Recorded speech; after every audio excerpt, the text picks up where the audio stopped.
प्यारे बच्चों, peninsular plateau के सेंट्रल हाईलैंड को हमने पढ़ लिया है और हम आज पढ़ने वाले हैं डेक्कन प्लेट्यू के बारे में या दक्कन के पठार के बारे में। इसके नॉर्थ में सतपुड़ा पर्वत श्रेणी है जो हम अच्छे से पढ़ चुके हैं। इसके वेस्टर्न में वेस्टर्न घाट पूरा फैला हुआ है जो एक कंटिन्यूस पर्वत श्रेणी है, इसको भी हमने अच्छे से पढ़ लिया है। और इसके पूर्व में ईस्टर्न घाट है जो डिसकंटिन्यूस पर्वत श्रेणी है।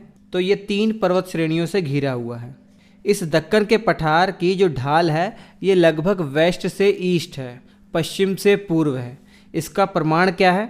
जैसे महत्वपूर्ण जितनी भी नदियां इस प्रायद्वीप भारत के अंदर हैं, गोदावरी, कृष्णा, कावेरी, सभी आप देखेंगे वेस्ट से ईस्ट की ओर फ्लो करती हैं और बंगाल की खाड़ी में अपना पानी गिरा देती हैं। ये भी दिमाग में कंसेप्ट क्लियर होना चाहिए, ये ढाल आखिर आया कैसे। मतलब जो डेक्कन प्लेट्यू है ये वेस्ट की ओर उठा हुआ है और ईस्ट की ओर दबा हुआ है। ऐसा क्यों? देखिए, जब इंडियन प्लेट यूरेशियन प्लेट से जब टकराई तो प्रायद्वीप भारत का जो पश्चिम वाला हिस्सा है उसका आखिरी भाग नीचे की ओर धंस गया, समुद्र में चला गया, और जो पठार वाला भाग है, दक्कन पठार वाला भाग है, ये उठ गया। इसी प्रकार तो वेस्टर्न घाट का निर्माण हुआ है। ये वेस्टर्न घाट वाले चैप्टर में हमने पढ़ा भी हुआ है। इसको और अच्छे से अगर आपको समझना है तो अज्यूम कीजिए कोई गाड़ी दीवार पे अगर टकराती है तो उस गाड़ी के पीछे वाला हिस्सा तो उठ जाएगा ना, वैसा ही कुछ यहाँ भी हुआ है। और यही कारण है प्रायद्वीप भारत का जो पश्चिम वाला क्षेत्र है वो उठा हुआ है और ढलान पश्चिम से पूर्व की ओर है।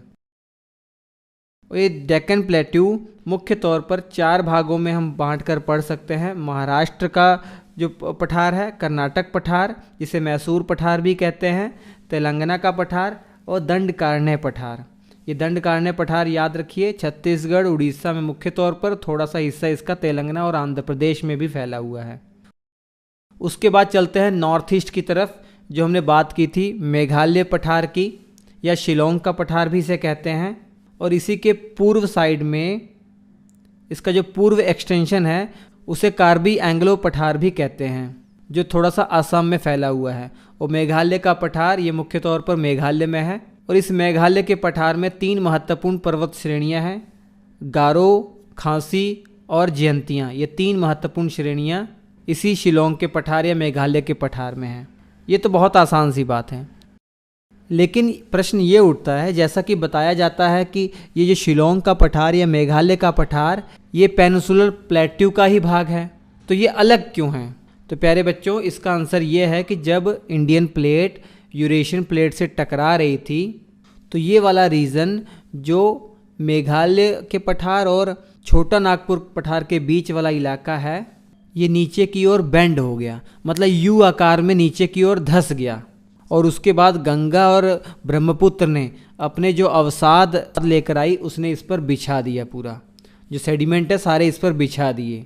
तो इसलिए अलग दिखता है। मेघालय पठार और प्रायद्वीप पठार ये दोनों आपस में अलग दिखाई देते हैं, लेकिन मेघालय का पठार प्रायद्वीप पठार का ही हिस्सा है। और इसके बीच में गंगा ब्रह्मपुत्र ने एक तरीके से मैदान बना दिया पूरा, जहाँ जलोढ़ मिट्टी बहुत ज़्यादा पाई जाती है। इसी कारण से ये रीजन इतना उपजाऊ है। चावल की खेती तो बहुत भारी मात्रा में यहाँ होती है। ये आगे आप पढ़ेंगे ही, सारे कंसेप्ट आपके क्लियर होंगे। और इसी गैप को मालदा गैप कह देते हैं, या इसका एक और नाम है गारो राजमहल गैप, क्योंकि पूर्व की तरफ गारो पहाड़ियाँ हैं और पश्चिम की दिशा में राजमहल